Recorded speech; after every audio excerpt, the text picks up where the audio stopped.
Lee, hello. Hi. How are you? Good, man. Pura vida. Pura vida. Cheers. Cheers. This is awesome. Okay, we want to talk Bitcoin jungle. That didn't work. Yeah. It's what, 5 years since you started this circular economy? 5 years this year. Sick. Big milestone. I honestly didn't have high expectations at the beginning. I thought it was such a wild idea. I never actually thought it would get the kind of traction that it did.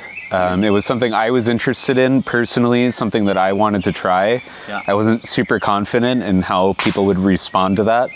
And I think that was my biggest surprise, was the positive response from the people around the community. Oh, sick. Okay. And were you living in Costa Rica at the time? Like, how did it all sort of, where did the initial idea come from? Yeah, so we had just moved here to Costa Rica from the US, and my wife and I, we kind of decided we wanted to make a solid effort to buy as much of our food as we could from local producers. We have so many farmers, so much food production that happens right around us, and we wanted to avoid the supermarkets.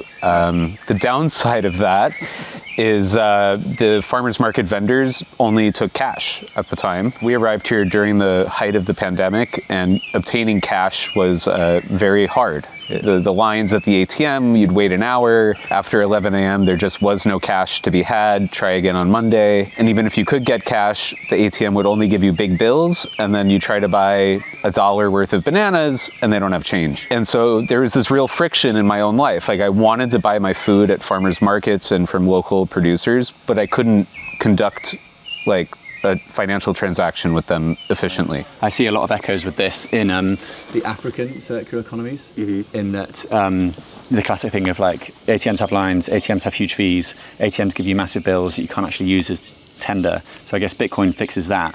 But I mean, as I've understood it, you're now at like hundreds of merchants from here to Dominical to Oaxaca. And it's amazing, like you can absolutely live on Bitcoin here. Is it currently just tourists, gringos, Westerners coming into Costa Rica, spending sats and letting that circulate? Or actually, are you seeing merchants paying other merchants? Are you seeing merchants paying salaries maybe in Bitcoin? Like, there are merchants, particularly restaurants, because so many of the vendors of the food that they used to cook at their restaurant, they're also the vendors at the farmers markets. So they also already take Bitcoin. Yeah. And so we do see merchants buying their supplies from providers in Bitcoin, and then those guys are keeping the Bitcoin or buying it, buying something else with it from a restaurant or a shop. So you do see the motions of the circular activity. There are, I can think off the top of my head, at least 10 people who work at restaurants, hotels around here who take a part of their salary in Bitcoin to stack. So far it's in these sort of three areas, which are of course like mega touristy, well, not that touristy, but if you're into surfing, you like fresh food, you like nice weather, then it's a great place to be, right? Have you seen it expand outside of those zones, like without your efforts, let's say, or without the efforts of Tico? Yeah, absolutely. Up in Guanacaste, it really is happening in all the tourist areas. I would say this is the least touristy area where tourists go. So of the tourist places, this is the least touristy one. Yeah. Up in Guanacaste, which is like the northern part of Costa Rica, where most people say, oh, I've been to Costa Rica before, like that's probably where they went. Interesting. And yeah, we're seeing inklings of it throughout Santa Teresa, Nosara, Samara, like all these other tourist towns. And what we found is people really wanted to use the brand. Like Bitcoin Jungle has built this trust, this kind of name brand in Costa Rica. And I think we've done a really good job at positioning ourselves as this nonprofit organization who has a sole mission of orange pilling the country, and that really has resonated with a lot of people. And so people reach out and they say, Lee, I really want to start a Bitcoin meetup in my town. I've got all these merchants lined up and I'm going to do a class with them, but like, I don't know, can we use the Bitcoin Jungle wallet?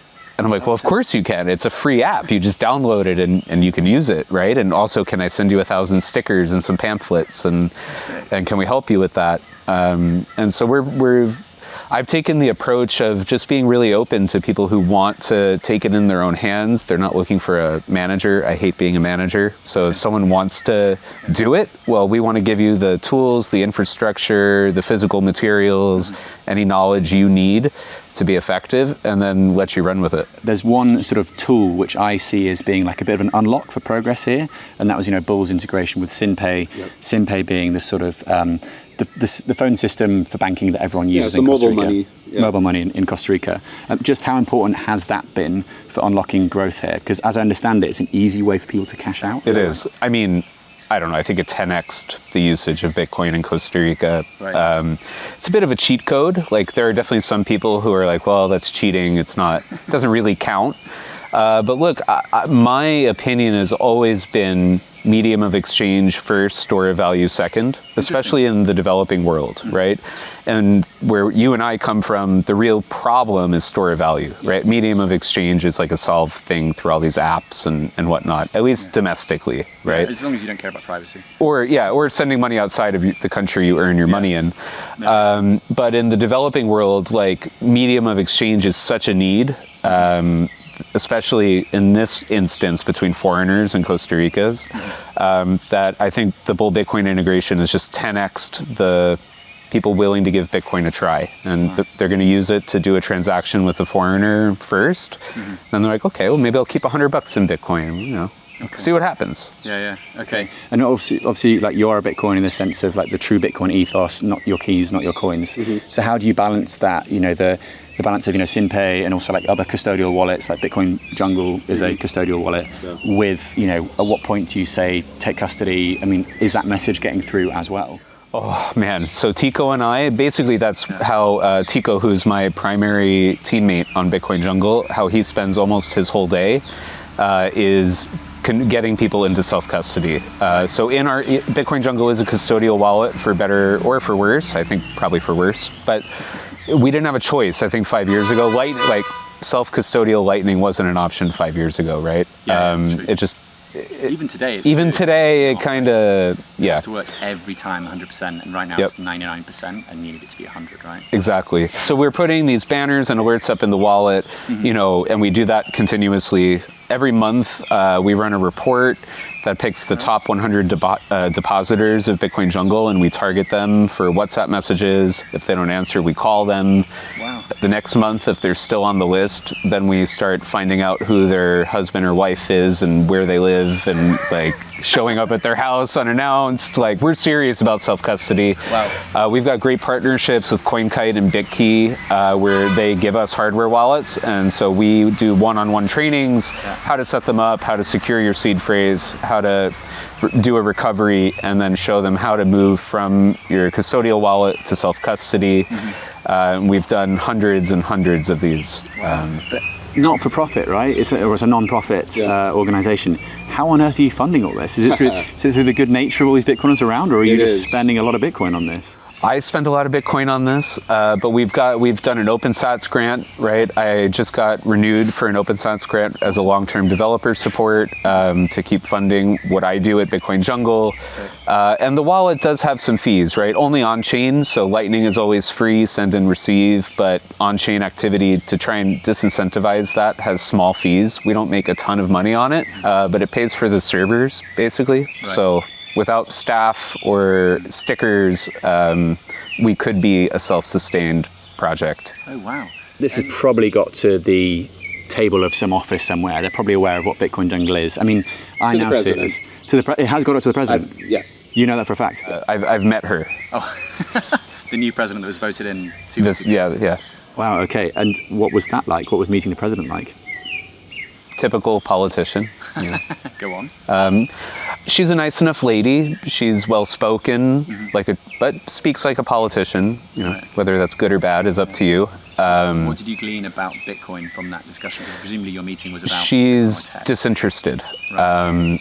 Currently, Costa Rica has no crypto regulation of any kind. Right. They're certainly getting external pressure from international regulators for them to adopt some sort of framework here. They're hoping one like Europe, of course. But the government here is not super interested in it. I think they have bigger concerns domestically that they need to deal with, and this is just like some crypto bro afterthought thing, and like Wicked. maybe they'll get to it one day. That's kind of great though, isn't it? Because you're building the sly roundabout way while they focus on other things, and this eventually will grow. I mean, everything we do is completely legal. The Costa Rican Constitution allows you to perform commerce in any form of money or barter that you want. You can barter a coconut for time. 100%. It's completely legal. Oh, wow. And it's in the Constitution. And so what we're doing is legal. Yeah. There's no regulations against it. The main friction point is that the banks are also free to just deny you service. Yeah. And so you're not really allowed to have any interaction with a crypto exchange with a bank account in Costa Rica. They'll close your account. Interesting. So once you're using Bitcoin, you're best just using it peer-to-peer or spending it locally. Okay, that's actually kind of fantastic in a way. And firstly, I just wanted to ask about the Pura Vida philosophy. Like, how useful is that to, I mean, how would you encapsulate what that Pura Vida philosophy is first, and then how useful is it to the Bitcoin mission here? Pura Vida, well, I think it means something a little different to everyone. I think for me, it just means about being present in the moment and accepting the good with the bad. Okay. Like, you have to, good things will happen, bad things will happen. You should be present. Thing for you. Yeah. Cool. Yeah. Okay. Nice. That's what it means for me. Yeah. And yeah, I think it's been helpful for me, growing emotionally and just as a person. It's been really helpful to learn about it and actively try to partake in that. What Should foreigners know if they come here? Because a lot of people watch my content and they're like, you know what? I know I'm taking my kids next year on holiday. We're going to spend a month there. I was with some guys who I won't mention, but they've just brought their kids here. They're spending 6 months here to try it out. What should people know about moving to Costa Rica with Bitcoin in mind? Well, you can come here and live on Bitcoin, right? Not everywhere accepts Bitcoin, so sometimes you have to be a little creative in how you go about living on a Bitcoin standard, right? I think that applies everywhere. Of course. Might be a little bit easier here than other places. At the same time, we live in this jungle paradise. I mean, it is a beautiful place. There's beach, there's mountains, there's birds, monkeys, jungle. It's wonderful, surf. But it's not particularly easy, especially to be here medium term, long term. Like, for a vacation is one thing, but if you're planning on living here for a while, like, Pura Vida has the best parts and the worst parts. Yeah. And you've got to be willing to roll with it, adapt, overcome. It's not particularly easy to live here. I think that's an important thing to note. Okay, final question. Where's this all going? So, like, say I come back here in 2035, so like 9 years from now, are we going to see like every merchant accepting? Or are we going to see 100%? Well, first of all, we're going to have a self-custodial wallet, right? That's our big project for the next year and a half, is to migrate Bitcoin Jungle to a self-custodial solution. And maybe a la Bull Bitcoin wallet with Liquid and bolts, maybe with Arc. I think Arc might be close in a year. Like, cool. I'm watching very closely. I have a fork of the wallet. I update it. I play around with it. My wallet, my Bitcoin Jungle wallet, is self-custodial. But like you said, it needs to be 100%, right? Like, I won't accept 99%. So it needs to be there. What are the, how are you addressing the education question? Because of course you can use Bitcoin here, but if no one knows about it, then it's irrelevant. Yeah. A bit like El Salvador, right? So we started off initially teaching the Mi Primer Bitcoin course in English and Spanish in person. We tried online, doesn't really work, just like online school doesn't work, right? So we started with Mi Primer Bitcoin. We did our first 3 cohorts through that program. We graduated them, ranging from young foreigners, 18-year-old kids who grew up here, to like 80-year-old Costa Rican women who have accepted Bitcoin for years at the farmers market, but have no idea what it is, and like kind of let their kids deal with it, Sure. But the best outcome from that is we have had 3 students in particular who are now the teachers of the course going forward, and they've actually developed their own course material, their own textbook, their own homework, and they're teaching the course autonomously on their own. No way. And setting up nodes as part of their program with the students. And wow. Yeah, so we've done a couple hundred. So how often do you do it? Like once a term, these, or like once every 3 months? It's an 8-week program, and we start every 12 weeks. Every 12 weeks. Okay, cool. Sick. Lee, thank you so much, mate. I really Thanks, appreciate Joe. it. Yeah.